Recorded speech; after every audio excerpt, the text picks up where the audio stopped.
I found that nothing in life is worthwhile unless you take risks. Nothing. Nelson Mandela said, "There is no passion to be found playing small and settling for a life that's less than the one you're capable of living now." I'm sure in your experiences in school and applying to college and picking your major and deciding what you want to do with life, I'm sure people have told you to make sure you have something to fall back on. Make sure you got something to fall back on, honey. But I never understood that concept, having something to fall back on. If I'm going to fall, I don't want to fall back on anything. I want to fall forward. I figure at least this way, I'll see what I'm going to hit. Without consistency, you'll never finish. So do what you feel passionate about.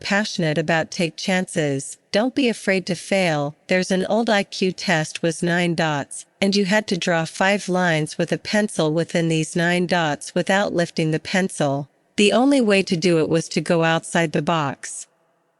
Don't be afraid to think outside the box. Don't be afraid to fail big, to dream big. But remember, dreams without goals are just dreams. Reggie Jackson struck out 2,600 times in his career, the most in the history of baseball. But you don't hear about the strikeouts. People remember the home runs. Fall forward. Thomas Edison conducted 1,000 failed experiments. Did you know that I didn't know that? Because the 1001st was the light bulb. Fall forward. Every failed experiment is one step closer to success. Got to take risks, and I'm sure you've probably heard that before, but I want to talk to you about why that's so important. You will fail at some point in your life.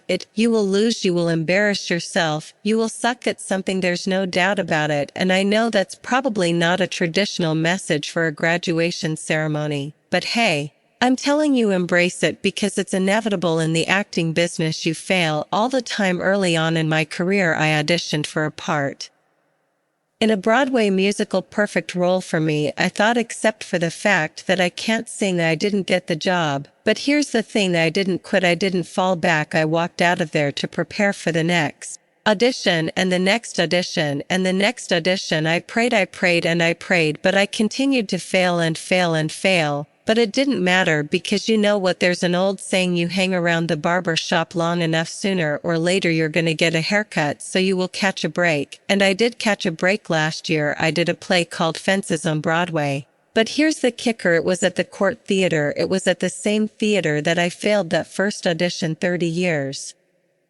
prior. The point is, every graduate here today has the training and the talent to succeed, but do you have the guts to fail? If you don't fail, you're not even trying. I'll say it again. If you don't fail, you're not even trying to get something you never had. You have to do something you never did. Imagine you're on your deathbed, and standing around your deathbed are the ghosts representing your unfulfilled potential, the ghost of the ideas you never acted on, the ghost of the talents you didn't use, and they're standing around your bed, angry, disappointed, and upset. They say, we came to you because you could have brought us to life, they say, and now we have to go to the grave together. So I ask you today, how many ghosts are going to be around your bed when your time comes? I just got back from South Africa. It's a beautiful country, but there are places there with terrible private poverty that need help.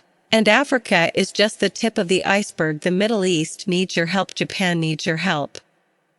Alabama needs your help. Tennessee needs your help. Louisiana needs your help. Philadelphia needs your help. The world needs a lot, and we need it from you. We really do. We need it from you young people. I mean, I'm not speaking for the rest of us up here, but I know I'm getting a little grayer. We need it from you, the young people, because remember this.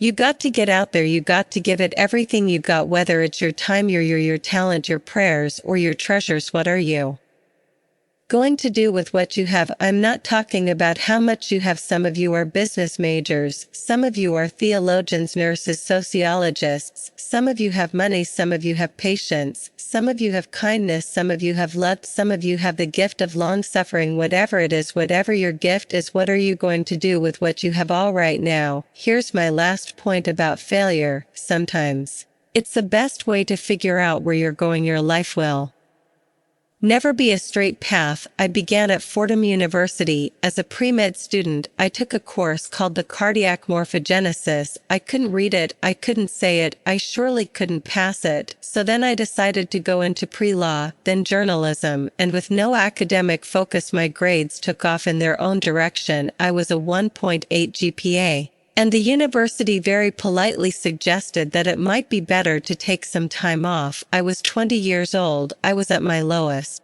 point, and then one day, and I remember the exact day, March 27th, 1975, I was helping my mother in her beauty shop. My mother owned a beauty shop up in Mount Vernon, and there was this older woman who was considered one of the elders in the town, and I didn't know her personally, but I was looking in the mirror, and every time I looked in the mirror, I could see her behind me, and she was staring at me. She just kept looking at me every time I looked at her. She kept giving me these strange looks. So she finally took the dryer off her head and she said something I'll never forget. She said, "Young boy, I have a prophecy, a spiritual prophecy." She said, "You are going to travel the world and speak to millions of people."